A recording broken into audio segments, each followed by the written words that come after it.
बहुत समय पहले जब दुनिया में न हवाई जहाज थे, न रेल की पटरियां थी और न ही इंटरनेट की कोई कल्पना, तब भी इंसान दूर दूर तक जुड़ा हुआ था। महकते मसालों, चमकते रत्नों और रंग बिरंगे कपड़ों के जरिए एक अदृश्य डोर पूरी धरती को एक साथ बांध रही थी। यह डोर थी सिल्क रूट या फिर रेशम का मार्ग, जो सिर्फ व्यापार की राह नहीं बल्कि सभ्यताओं को जोड़ने वाली एक जादुई कहानी थी। आप आज कल्पना करके देखिए, तपते रेगिस्तान में धीरे धीरे आगे बढ़ते ऊंटों के कारवां, जिनकी पीठ पर चमकदार रेशम के गट्ठर, भारत के मसालों की भीनी खुशबू और सोने चांदी से भरी थैलियां, हवाओं में बजते ऊंटों की घंटियां, टनक टनक कर व्यापारी दल की बातचीत। यह दृश्य उस प्राचीन दुनिया की धड़कन था। हर कदम पर अनजान सरहदें, नई भाषाएं और अलग अलग संस्कृतियां एक दूसरे से मिल रही थी। रेशम मार्ग की कहानी शुरू होती है चीन से, लगभग 2000 साल पहले।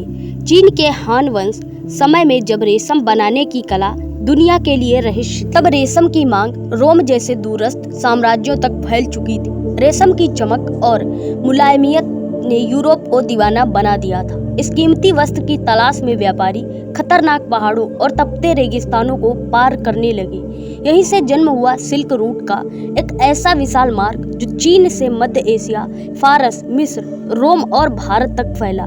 भारत इस रेशमी यात्रा का सिर्फ पड़ाव नहीं बल्कि दिल था। हमारी भौगोलिक स्थिति ने हमें इस मार्ग का सबसे अहम केंद्र बना दिया। उत्तर पश्चिम में तक्षशिला, गंगा के मैदानों में पाटलिपुत्र, मध्य भारत का उज्जैन और समुद्र के तटों पर तमिलनाडु के बंदरगाह, ये सभी शहर उस समय विश्व व्यापार के चमकते सितारे थे। यहाँ दूर देशों के व्यापारी रुकते, सौदे करते और आगे की यात्रा की तैयारी करते। भारत क्या बेचता था? हमारे मसालों की खुशबू उस दौर की पहचान थी। काली मिर्च, इलायची, दालचीनी, हल्दी, ये सब सोने के बराबर माने जाते थे।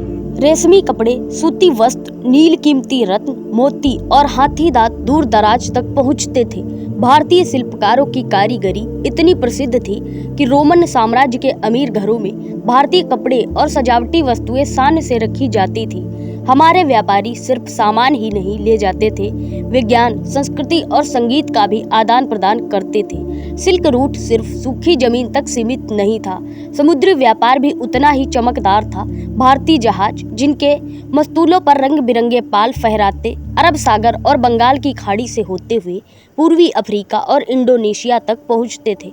लोथल, कावेरीपट्टनम और मछलीपट्टनम जैसे बंदरगाहों से मसालों और रेशम की खुशबू से लदे जहाज निकलते। समुद्री यात्रा आसान नहीं थी। कभी अचानक तूफान उठता, जहाजों को निगल जाता, तो कभी समुद्री लुटेरे व्यापारी दल पर हमला कर देते। लेकिन भारतीय नाविकों की कुशलता और तारों के सहारे का पहचानने की कला इन यात्राओं को संभव बनाती थी। इन मार्गों को सिर्फ व्यापारी ही नहीं अपितु साधु, संत और यात्री भी चलते थे। बौद्ध भिक्षु धर्म प्रचार के लिए इन्हीं रास्तों से मध्य एशिया और चीन तक पहुँचे। फाहियान और ह्वेनसांग जैसे चीनी यात्री भारत आए, यहाँ की शिक्षा, विश्वविद्यालयों और संस्कृति का अनुभव लिया और फिर अपनी भूमि पर लौटकर भारतीयों का ज्ञान फैलाया। उनकी यात्राओं के किस्से आज भी इतिहास की किताबों में दर्ज हैं। सिल्क रूट ने भारत को सिर्फ धन ही नहीं दिया, उनके विचारों का आदान प्रदान भी कराया। हमारी गणित, शून्य का सिद्धांत, आयुर्वेद और योग की अवधारणाएं दूर दूर तक पहुंची। बदले में चीन से कागज बनाने की तकनीक और रेशम बुनने की नई विधियां भारत आईं। यह रास्ता भारत से अधिक एक सांस्कृतिक पुल था, जिसने सभ्यताओं को करीब लाया। यात्राएं रोमांच से भरी थी। ऊंटों के कारवां दिन में तपते रेगिस्तान से गुजरते और रात की चांदनी में तारों के नीचे डेरा डालते थे। व्यापारी दल आग के चारों ओर बैठकर दूर देशों की चर्चाएं करते थे। तो दोस्तों, सिल्क रूट की यह कहानी सिर्फ व्यापार की नहीं बल्कि इंसानी जिज्ञासा और जुड़ाव की भी है। यह वह धड़कन थी जिसने भारत को विश्व का दिल बनाया। मसालों की खुशबू से लेकर शून्य के ज्ञान तक हमने पूरी दुनिया को कुछ न कुछ दिया और बदले में अनगिनत संस्कृतियों को भी सीखा।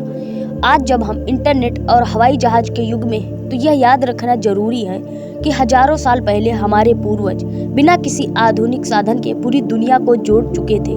तो दोस्तों, यही था असली ग्लोबलाइजेशन। चैनल को सब्सक्राइब कर लेना। धन्यवाद। जय हिंद। मिलेंगे जल्दी ही एक रोचक जानकारी के साथ।